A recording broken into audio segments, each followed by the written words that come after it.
श्रोताबिनहरू देख्न सक्नुहुन्छ यो चाहिँ हाम्रो यो चाबे डाँडा भन्छ यो कपिलवस्तुको दोबाटा आएर दाङ जाने बाटामा चाहिँ नि बाटादेखि तलपट्टि छिरेर कम्तीमा आधी घन्टा हिँडेपछि यतापट्टि चाहिँ यो यतापट्टि हो कि यतापट्टि हो, म कन्फ्युज भएको छु। तर बाटो एकदम जीर्ण छ, यसबाट त बाइक जाँदै जान्न कुनै पनि हालतमा। अब यसबाट पनि यस्तो बाटो बाइक लानुपर्छ, हेर्नुहोस् यति गाह्रो अवस्था छ, यति सङ्कटकालीन अवस्था छ, हेर्नुहोस् बहुत गाह्रो छ। ल हेर्नुहोस् यस्तो खराब बाटो छ, यति खराब बाटो छ, यति दुःखको साथ तथ्याङ्क सङ्कलन गर्नु परेको छ। ल हेर्नुहोस् बहुत गाह्रो, हेर्नुहोस् यस्तो अवस्था चाहिँ नि अब के गर्ने। हेर्नुहोस् एउटा नयाँ ठाउँ, नयाँ मान्छे, नयाँ अनुहार, सबै कुरा चाहिने, यस्तो चाहिने देखिन्छ, बुझिन्छ भन्ने उयो कार्यक्रम एउटा उद्देश्यको साथ चाहिँ नि म चाहिँ यसमा लागेपछि त्यति चाहिँ नि सन्तुष्टि चाहिँ मैले लिएको चाहिँ छैन है।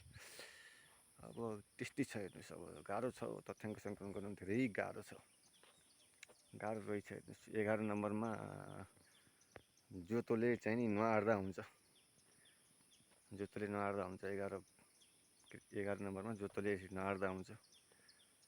नगरपालिकाको कर्मचारीहरूमा मैले यो क्षमता मैले 11 नम्बरमा आएर चाहिँ काम गर्दाखेरि यो सङ्कलन गरेर लान सक्ने क्षमता मैले देखाएको छैन।